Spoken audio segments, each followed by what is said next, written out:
ತುಕ್ಕು ಹಿಡಿದ ಯಂತ್ರ, ಪಾಳು ಬಿದ್ದಿರುವ ಭಾರೀ ಮೆಷಿನರಿಗಳು ಇವೆಲ್ಲವೂ ಕೂಡ ಬಳ್ಳಾರಿ ಜಿಲ್ಲೆಗೆ ಈಗ ಬಂದೊದಗಿರುವ ದುಸ್ಥಿತಿಗೆ ಹಿಡಿದ ಕನ್ನಡಿಯಾಗಿವೆ. ಈ ಹಿಂದೆ ಈ ಮೆಷಿನರಿಗಳು, ಇದರ ಮಾಲೀಕರು ಭಾರೀ ಅಬ್ಬರ ಮಾಡ್ತಿದ್ರು, ಘರ್ಜಿಸ್ತಿದ್ರು. ಆದರೆ ಸುಪ್ರೀಂ ಕೋರ್ಟ್ನ ಆದೇಶದ ಬಳಿಕ ಅವೆಲ್ಲವೂ ಸದ್ದಡಿಗೆ ಹೋಗಿದೆ. ಈಗ ಕೇಳಿ ಬರ್ತಿರೋದು ಒಂದು ಸಣ್ಣ ಕೀರಲು ದನಿ. ಅದೇನೆಂದರೆ ನಮ್ಮ ಭವಿಷ್ಯ ಏನು ಅಂತ. ನಿಜವಾಗಲೂ ಈ ಗಣಿಯನ್ನೇ ನಂಬಿಕೊಂಡ ಕೂಲಿ ಕಾರ್ಮಿಕರ, ಆ ಕಾರ್ಮಿಕರನ್ನೇ ನಂಬಿಕೊಂಡ ಅವರ ಸಂಸಾರಸ್ಥರ ಮತ್ತು ಗಣಿಯನ್ನೇ ನಂಬಿಕೊಂಡ ಇತರ ಉದ್ಯಮಿಗಳ ಗತಿ ಏನು? ಸರ್ಕಾರ ಇವರಿಗೆ ಏನು ಮಾಡಬೇಕು? ಇದೆಲ್ಲ ತಿಳ್ಕೊಂಡು ಬರೋಣ ಬನ್ನಿ. ಬಳ್ಳಾರಿಯ ಇಂದಿನ ದುಸ್ಥಿತಿಗೆ ಲೋಕಾಯುಕ್ತರಾಗಲಿ ಸುಪ್ರೀಂ ಕೋರ್ಟ್ ಆಗಲಿ ಹೊಣೆ ಅಲ್ಲ. ಇದಕ್ಕೆ ನೇರ ಹೊಣೆ ಸರ್ಕಾರ. ಅಕ್ರಮ ಗಣಿಗಾರಿಕೆ ಸರ್ಕಾರದ ಪಾಪದ ಕೂಸು. ಈ ಪಾಪದ ಕೂಸು ಅಂದು ಪ್ರಕೃತಿ ಸಂಪತ್ತನ್ನು ಸ್ವಾಹ ಮಾಡಿತು.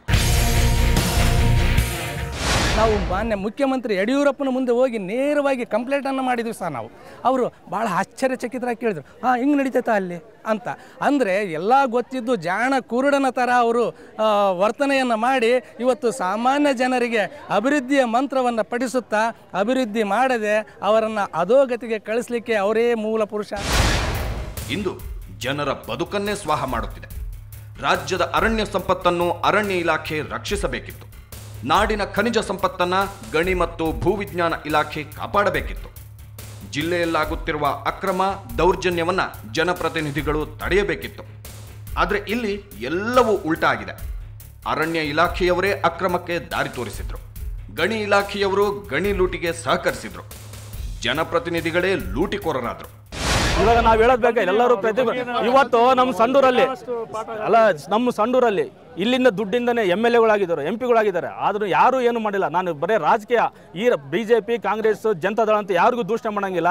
ಇಲ್ಲಿರ್ತಕ್ಕಂಥ ದುಡ್ಡು ಬೇರೆ ಕಡೆ ವಿನಿಯೋಗ ಮಾಡ್ತಿದ್ದಾರೆ, ಸಂಡೂರಿಗೆ ಯಾರು ಮಾಡ್ತಾ ಇಲ್ಲ.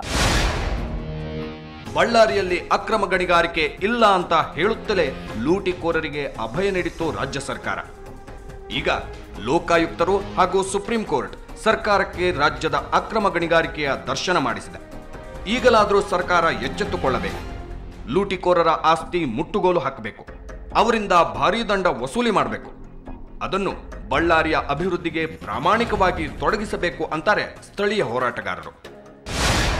ಇದೆಲ್ಲ ಲೂಟಿ ಹೊಡೆದಿದ್ರಲ್ಲ, ಈ ಆಸ್ತಿನ ಎಲ್ಲ ಮುಟ್ಟುಗೋಲು ಹಾಕೊಂಡು ಗಣಿ ಕಾರ್ಮಿಕರೇನು ಬೀದಿಗೆ ಬಿದ್ದಿದ್ದಾರಲ್ಲ ಅವರ ಒಂದು ಇದಕ್ಕೆ ಉದ್ಯೋಗಕ್ಕೆ ಜೀವನಕ್ಕೆ ಭದ್ರತೆ ಆರೋಗ್ಯದಿಂದ ಮಾಡಬೇಕು. ಸರ್ಕಾರ ಮಾಡಬಾರ್ದು. ಯಾಕಂದರೆ ತಿಂದಿರೋದು ಇವರು.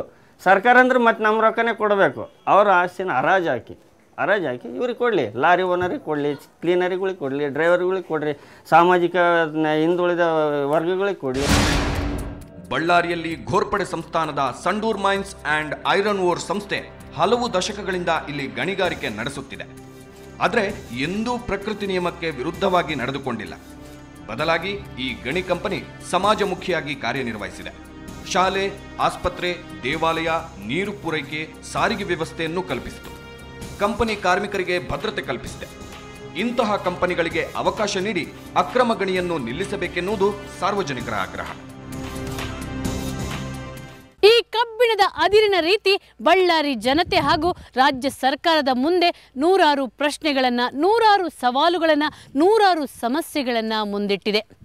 ಈ ಸಮಸ್ಯೆಗಳು, ಈ ಪ್ರಶ್ನೆಗಳು, ಈ ಸವಾಲುಗಳಿಗೆ ಸರ್ಕಾರ ಹಾಗೂ ಈ ಸಮಾಜ ಒಂದು ಒಳ್ಳೆಯ ಉತ್ತರ ಹುಡುಕಬೇಕಾಗಿದೆ. ಆ ಒಳ್ಳೆಯ ಉತ್ತರ ಬಳ್ಳಾರಿಯಲ್ಲಿ ಮತ್ತೆ ಹಸಿರು, ಮತ್ತೆ ಬಾಳು ಹಸನು ಮಾಡುತ್ತೆ ಅನ್ನುವಂಥ ವಿಶ್ವಾಸ ಜನರಲ್ಲಿದೆ. ಕ್ಷಣ ಕ್ಷಣದ ಸುದ್ದಿಗಾಗಿ ನೋಡ್ತಾ ಇರಿ ಸುವರ್ಣ ನ್ಯೂಸ್ 24/7.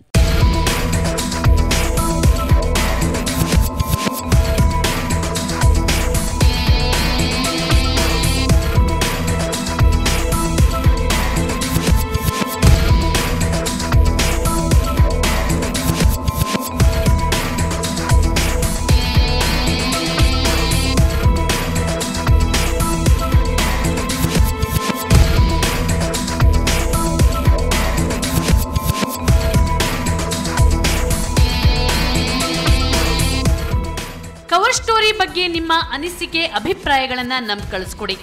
ನಮ್ಮ ವಿಳಾಸ cover story, Suvarna news 24/7, number 204, embassy square, infantry ರಸ್ತೆ, ಬೆಂಗಳೂರು 1.